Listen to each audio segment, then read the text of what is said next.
Saudaraku, Timnas Indonesia sudah menjalani sesi latihan perdana di Ministry of Youth and Sport for Rival Bahrain pada Minggu 6 Oktober 2024.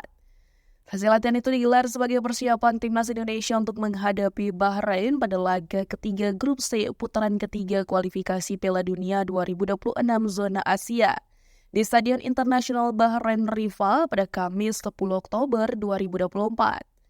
Pelatih Timnas Indonesia Shin Tae-yong mengatakan bahwa sesi latihan ini digelar untuk menjaga kebugaran para pemain.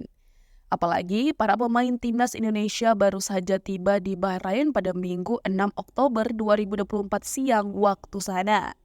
Selain itu, pada sesi latihan pukul 18.00 waktu Bahrain, belum semua pemain Timnas Indonesia bergabung. Sejauh ini baru 15 pemain yang berlatih bersama. Mereka adalah Hernando Ari, Nadior Gaminata, Wahyu Prastio, Rizky Ridho, Muhammad Ferrari, Egy Maulana Fikri, Witan Sulaiman, Ricky Kambuaya, Dimas Derajat, Hoki Caraka, Malik Rizaldi, Marcelino Ferdinand, Tom Hayes, Sandy Walsh, dan Iva Yenner. Shin Tae-yong senang para pemainnya saat ini dalam kondisi bagus.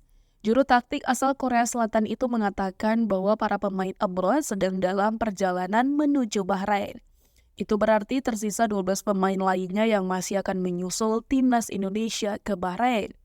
Shin Tae-yong juga memastikan bahwa Martin Paes menjadi pemain terakhir yang bergabung di Bahrain. Sebab kiper FC Dallas itu baru akan berangkat dari Amerika Serikat selepas pertandingan melawan Portland Timbers dalam lanjutan MLS 2024-2025.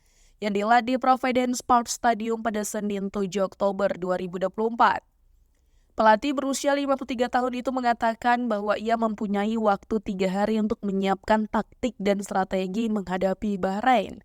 Waktu ini akan dimanfaatkan sebaiknya oleh Shin Tae-yong.